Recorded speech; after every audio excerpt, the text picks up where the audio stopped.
Здравейте отново, скъпи приятели!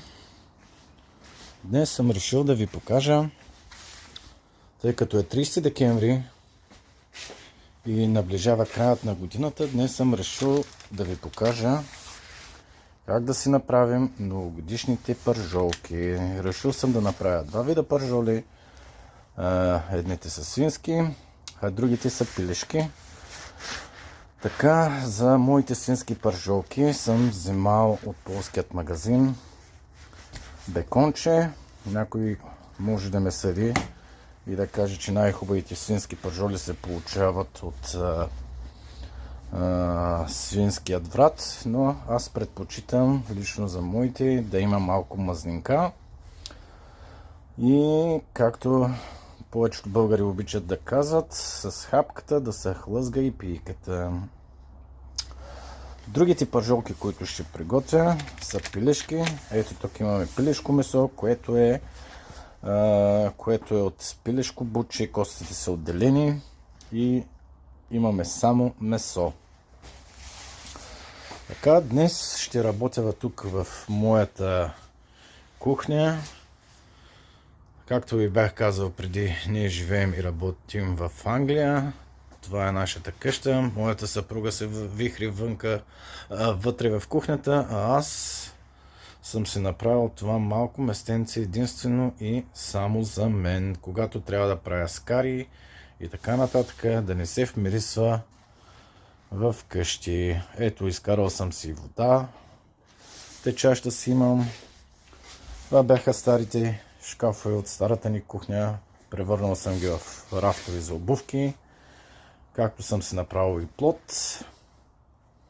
И така, днес ще работим тук в моята външна кухня. Нека да започваме. Ще започнем с оформянето на месото. И така, хора, вече приключих с оформянето на пържолките. Ето ги тук в купата. Остава да разопаковам само и да оправя пилешкото месо. Само искам да видите и да ви покажа как изглежда перфектната пържола. Само искам да видите. Ето така. Перфектна. Така, искам да ви обърна внимание само на нещо, което е много важно. Малък, но много важен и съществен детайл. Искам да видите как съм направил разрези на самото месо. Не съм използвал чук за пържоли да го начукам, защото по този начин, според мен, изкарваме всички сокове на самото месо и то остава прекалено сухо.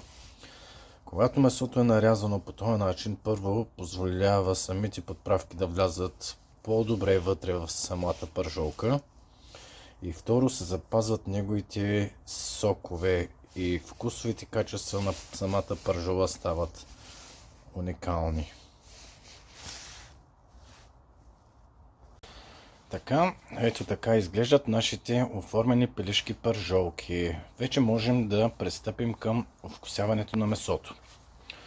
Тук имаме настърган лук. Искам да подчертая настърган, не ситно нарязан. Именно той предава уникалния вкус на нашите пържоли. Ще използвам също така и соев сос, черно пеперче, сол, а само и единствено за пилешките пържоли смятам да използвам микс от подправки 10 зеленчука. Знам, че някой може да ме съди, но те предават уникален вкус на нашето пилешко месо, особено след като е преминало през карата и ако трябва да съм искрен, аз ги обожавам. Точно така стават просто уникални. Опитайте, няма да сгрешите. Така, нека да започнем с овкусяването. И така, скъпи приятели, само искам да ви покажа, след като внимателно една по една съм овкусявал пържолките и внимателно съм втривал подправките вътре в тях, за да се овкусят както трябва. Добавил съм лукът и соевият сос. Ето това е нашият готов резултат. Ето по този начин изглежда нашето овкусено и готово месо. След малко ще ви покажа как изглежда и пилешкото ни месо.